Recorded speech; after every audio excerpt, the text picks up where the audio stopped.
Hello and welcome to the Minnesota Department of Health Source Water Protection Grants Program Competitive Grant Application Training. As you can see, I have already navigated to mdh.flux.io and logged in. I will now click on Apply for Funding. This page on my video screen might look different from what you're seeing when you logged in because we've continued to refine our Flux database since this video was made. So when we go down here to see the different types of grants that we can apply for, please choose carefully, as you can click on any of them and start an application at any time, but that does not mean that the actual grant period is open. So please check the RFP or the request for proposals to make sure you're at the right grant at the right time. So we're doing competitive today, so we'll click on that. And a few things to note up here: the name of your public water system and PWSID will show up here along with the fiscal year. And each grant also automatically generates a unique ID, which you will find up here, along with the state it's in. This one is in draft. Another thing to note is this multicolored ribbon that will give you the status of your application. And again, this is in draft.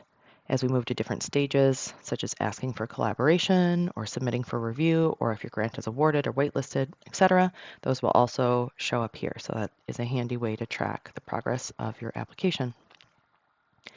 Coming down to the table of contents, you can jump to different parts of the application by clicking on the blue underlined text.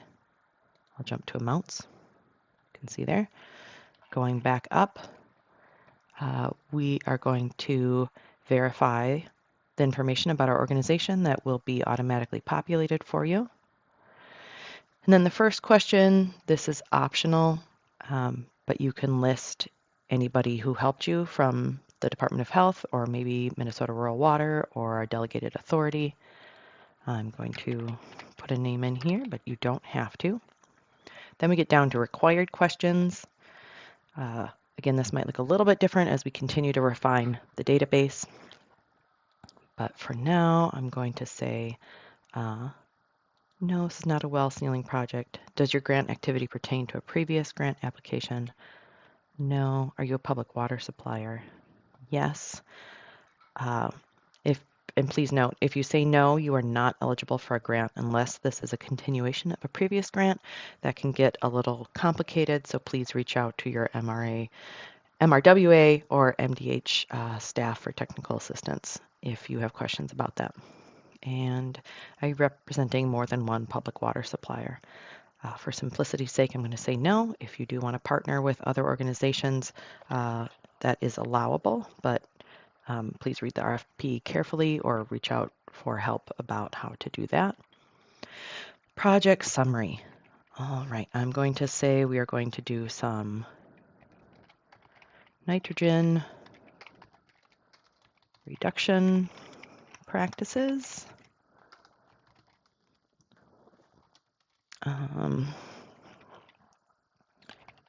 Buying equipment. And 2, we're going to cost share with Conservation Reserve Program acres. Usually 1 or 2 sentences is all you really need here. And is this an application to install treatment for a contaminant? We're going to say no. Are you currently under any of the following violations? I'm going to say no. So you highlight the item that you want and you just click the arrow pointing the direction of the box to move it over. And since I'm going to not want this notice of violation in here, I just highlight it and put it back. Is this grant application to support the completion of an item in the sanitary survey? I'm going to say no for this time. And then we get into the work items where we have some greater detail. So to enter these, you click on the little green plus sign. And please note, you can add up to 4 work items and have them scored, but anything beyond 4 will not be scored or funded. So we need to pick a work item type, and I do apologize for the small size of this window. We are not able to make it any larger. I'm going to pick common activities, and then I'm going to look for more detail with the drop down underneath that. So I said we were going to do nitrogen best management practices, going to help local landowners implement BMPs to reduce nitrogen, such as buying Kernza seed. Not sure that I spelled that right. Is this work a continuation from a previous grant? Again, I'm going to say no. Will you be sealing a well? No. Is the work area for this item located in the DWISMA? I'm going to say yes, in the drinking water source management area. And if you don't know what your DWISMA vulnerability is, you can look here by clicking on this link with the map viewer. You can also go to this GIS layer, or you can ask your MDH or MRWA planner for some technical assistance, and they can help you find it. I'm going to say we have high vulnerability, which is why we're concerned about the nitrogen. What is the DWISMA ID? We want to know that. Obviously, 1 is not a real DWISMA ID, but that's what I'm going to put down for this because, again, the bold items are required. How will the outcome of this work item protect the source of drinking water or support drinking water protection? Let's say it's going to reduce nitrate levels in the groundwater and protect public health. Estimated total cost to work item. We'll say it's $24,000, and we're going to request $8,000 of that for now, and then I'll hit save. And then your work item will appear here. And going back up in the summary, I said we were also going to do a cost share for CRP. So going back down to the work items, I'll add another one. Common activities in this case. And I will point out that there's management strategies and the sanitary survey as well that you can choose from. And there is an other option if you don't see what you like in the further detail. But I see a CRP cost share program option, so I'm going to put that in. Share with local landowners to increase CRP acres. And again, this is a new grant, not a continuation. We're not sealing a well. Yes, it's in the DWISMA. We said the vulnerability was high. DWISMA ID is 1. Reduce nitrate loading by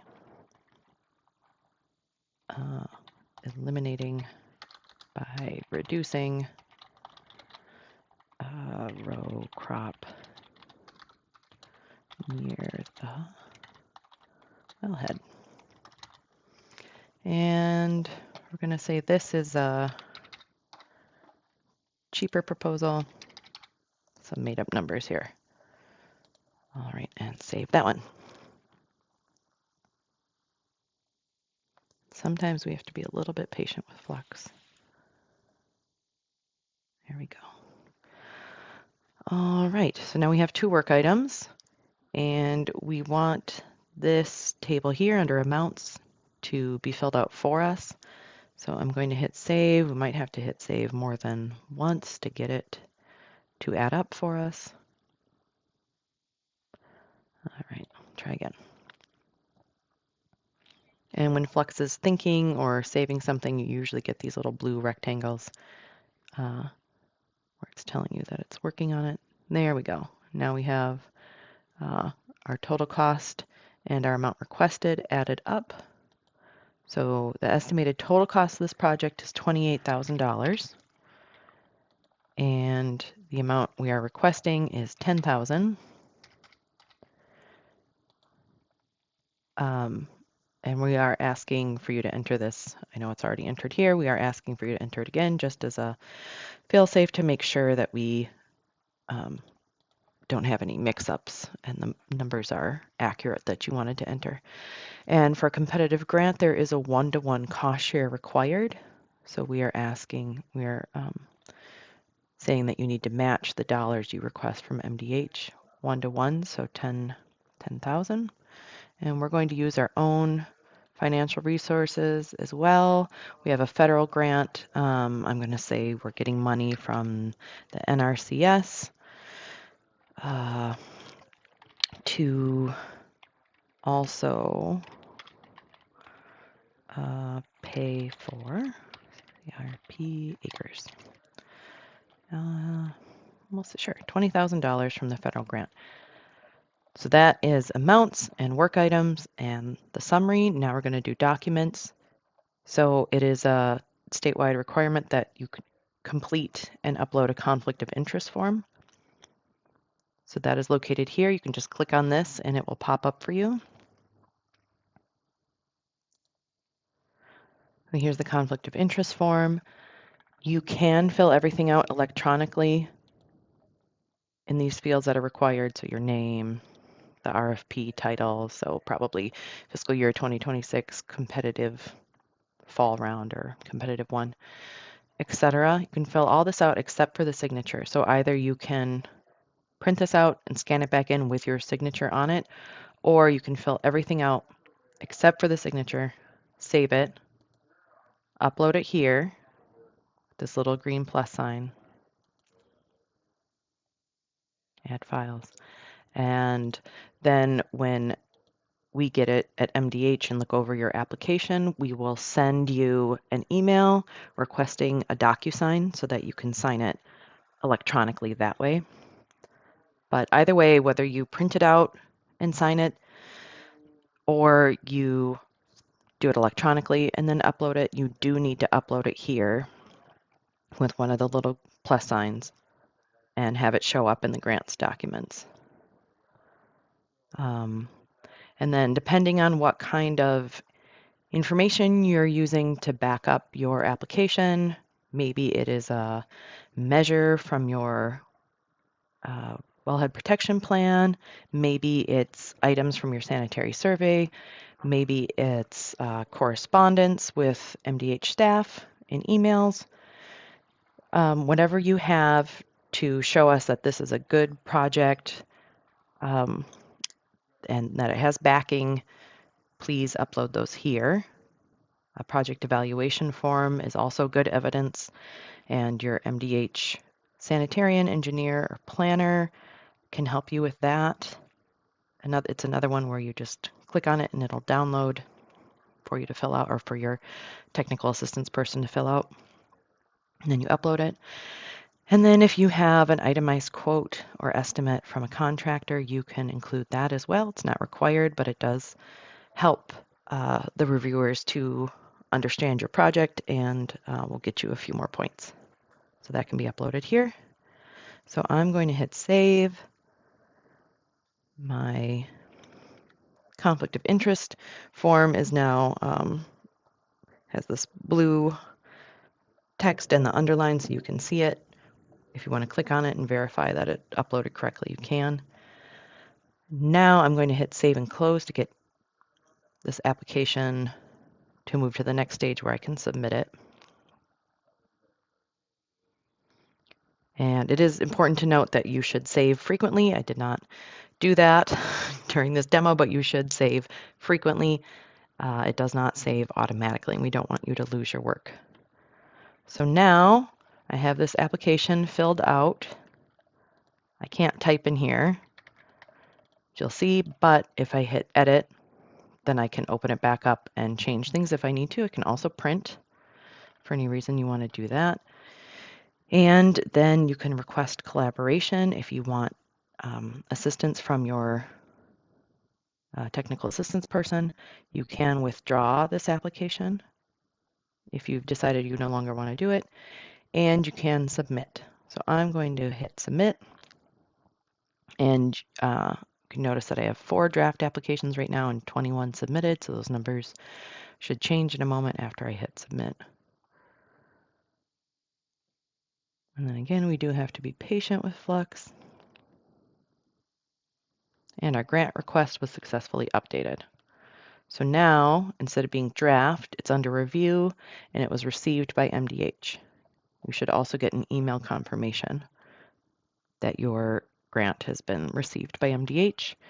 And we'll go over here to draft applications. There are 5. We'll go to submitted, and sometimes refreshing is the best way to get the new information to show up.